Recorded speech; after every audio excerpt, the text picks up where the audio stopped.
Today's earth-friendly topic is backyard composting.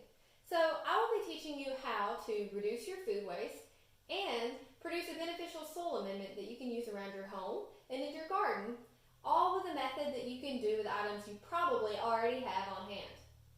So, what is composting?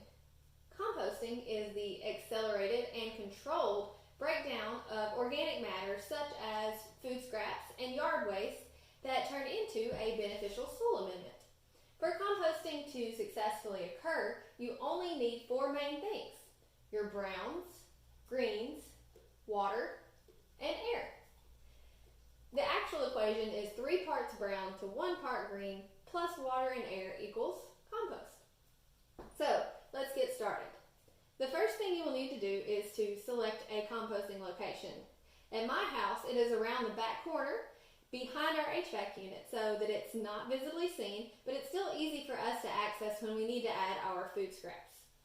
The next thing you will need is an actual composting bin. So we have an earth machine, which I will show you in a little bit, but you don't actually have to have a bin like mine. You can construct something out of T-posts or chicken wire, maybe some old pallets that you have on hand, or you can just have a compost pile.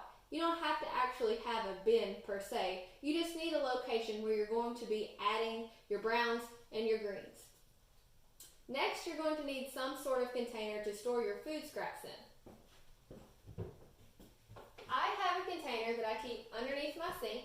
It's a very easy location, and mine actually has a handle and a lid. I purchased this online, but it's not necessary to have something fancy like this. You can easily use a Tupperware with a lid, or a mixing bowl. You can use a cardboard box or even a pizza box, just so that you have something to hold your food scraps in until it's time to take it out to the compost. I recommend emptying your compost food scrap bin approximately every 2 to 4 days. You don't want it to start breaking down and getting sludgy in your bin before you have a chance to add it to your compost pile. So the next thing you'll need to do is to add your browns and your greens to your compost pile. Browns consist of things such as woody materials that you can find around your yard, such as wood debris, sticks, limbs, things like that.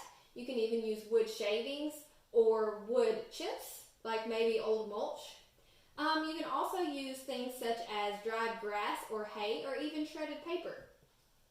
Greens, on the other hand, consist of things like your vegetable and fruit scraps, things like flowers. You can even do pet hair. I brush my dogs and put it in my compost pile. And coffee grounds, and then breads and grains. All of those are great greens that you can add to your compost and also reduce your food waste. Food scraps and yard waste actually make up about 29% of what we throw away. So by composting your food scraps and yard waste, you're reducing landfill waste, which you actually also reduce greenhouse gas emissions. When things are in a landfill, specifically food scraps, they break down anaerobically, so they give off greenhouse gas emissions, especially methane. So when you are composting your food scraps, you're reducing methane from going into the atmosphere, which is a huge plus. So here's a look into my compost collection bucket, and here's some of my greens that I have on hand just from the week from food prep. So we have a carrot top, some eggshells, some avocado shells, onion peel, and an orange rind. So this is ready for me to take out and dump, which I will do in a moment. One of the most important things to remember is when you're adding your produce to always take off the produce label or sticker. I've gotten in the habit of actually removing them when I take them out of my grocery bag. If you don't remember, it's not a big deal. They won't break down in your compost, and you can pull them out before you add your compost to whatever it is you're going to use it on. But it's just always better to remember it up front because it's less work down the line.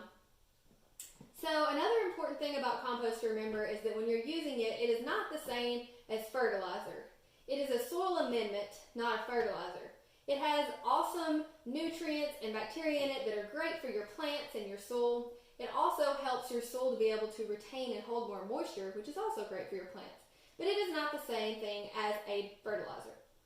So after we've added our browns and our greens to our compost pile, we will stir them in, mix them in, and that's making sure that the air that we need gets into the compost pile. That way it doesn't get packed down and weighed down.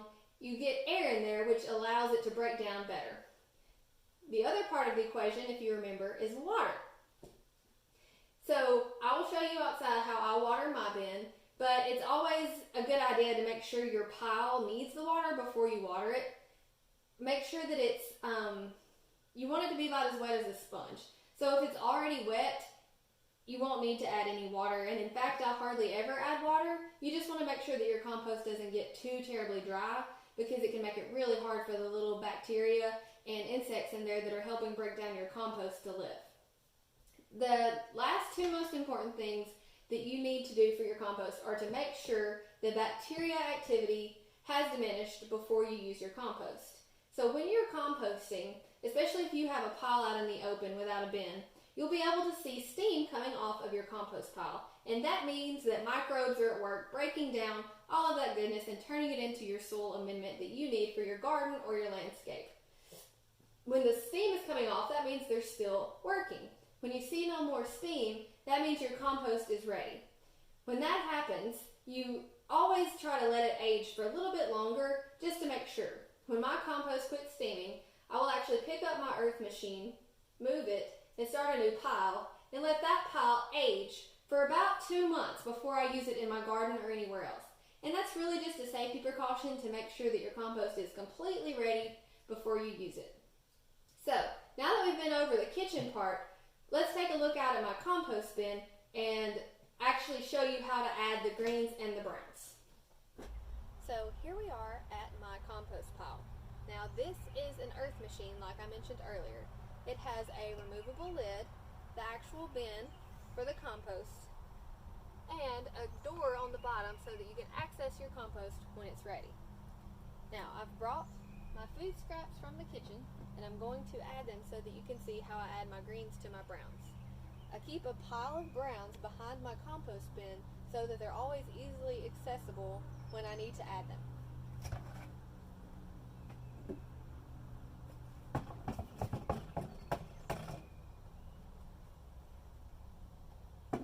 So next I'm going to add my browns.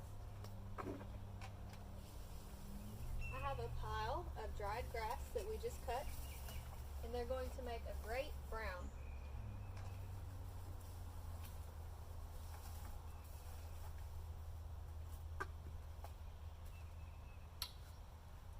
I turn my compost with this spade. It's narrow and it's lightweight, so it's easy for me to use and get down into my earth machine. Other great tools are a pitchfork or even a hoe, maybe even a stick, just whatever you have on hand that can kind of help you turn around your compost.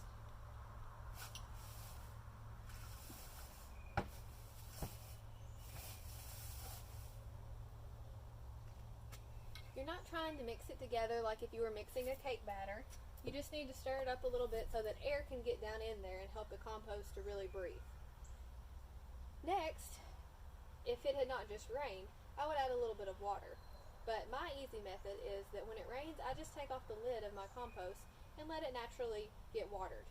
Another good way is to keep a watering can on hand, or you can locate your compost bin close to the water hose, as I have.